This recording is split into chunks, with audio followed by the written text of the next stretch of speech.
Now that we're close to open beta, if you just stumbled on this game, these are 15 things you need to know if you're a noob in Winds of Fortune. Now let's get started.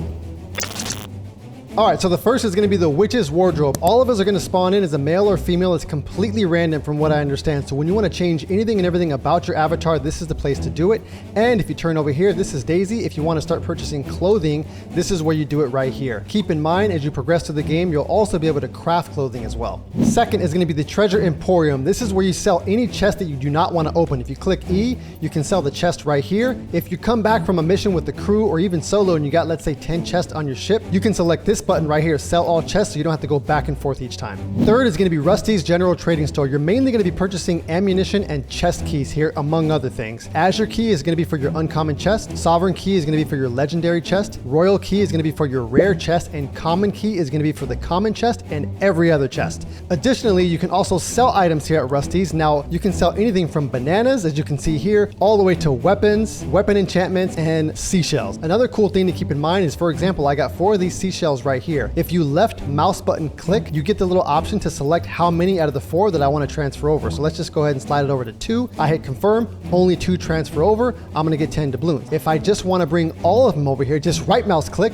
and they all go over. You don't get the little dialog box for the quantity. And you can see here now it's going to be 20 doubloons. Fourth is going to be the Cargo Merchant. This is where you're going to sell all cargo items such as barrel of goods, explosive barrel, weapon shipments, fishing crates, ship materials, canned goods, processed wood, exquisite vases, exotic vases, and animal cages. And in addition to that, this is also the place you're going to sell your delivery mission contracts to, as you can see right here. The fifth is the shipwright, as you can see right here on Castaway's Retreat. It's Harbor Master Shan. Here you can purchase a ship, you can buy ship decor, you can customize your ship, restock your ship if you need more ammunition, you can repair your ship if you get sunk, and the last thing I would add is you can purchase different ships at different outposts.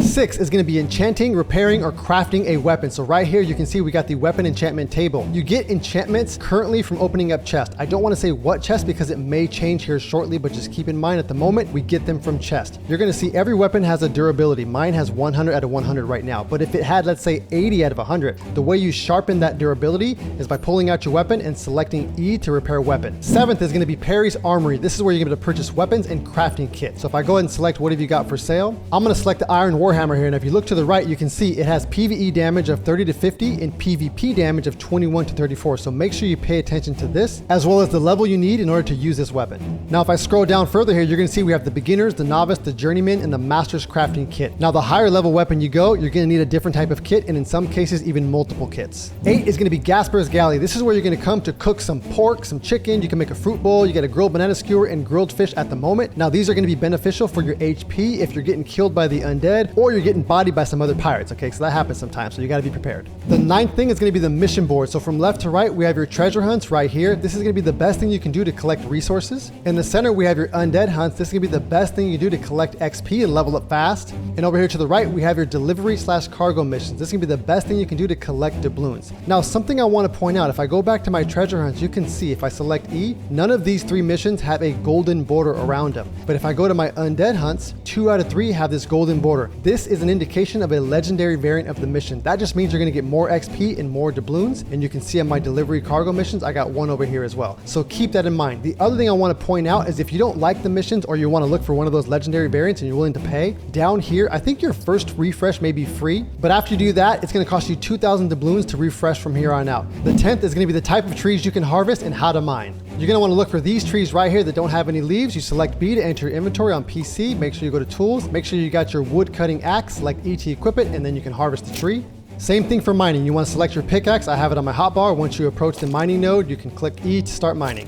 11th is how to fast travel. Make sure you talk to all the ferry managers at every outpost you visit in order to fast travel there in the future. 12th is how to sail in the open seas versus the winds of fortune. So when you come up to your mast and you hold this, you want to make sure you move your sail perpendicular to the direction of the wind. So you can see the winds coming in here, and I got full billow on my sail. Now, when sailing in the winds of fortune, so you're going to do the same thing, rotate your mast all the way as far as I can. That is going to make you the fastest. Additionally, you're going to want to go into tab and double check your settings and make sure that you have auto ship steering in the winds of fortune on. This is going to make sure that when you're going clockwise clockwise in the Winds of Fortune, which is going to be this way right here, you stay inside the winds. However, if you're going counterclockwise, which is going to be this way, you got to stay on the helm and make sure you steer left and right to keep your place inside the Winds of Fortune. 13th is how to use waypoints. You have 3 waypoint symbols right here, but you can only use 2 at a time. What you want to do is you want to left mouse click, hold and drag to your desired location on the map. It's also going to pop up on your on-screen compass right up here. Let me go ahead and grab one more. There you go, right there. Now, when you want to get rid of it, all you have to do is hover over it, click one more time, and it's gone.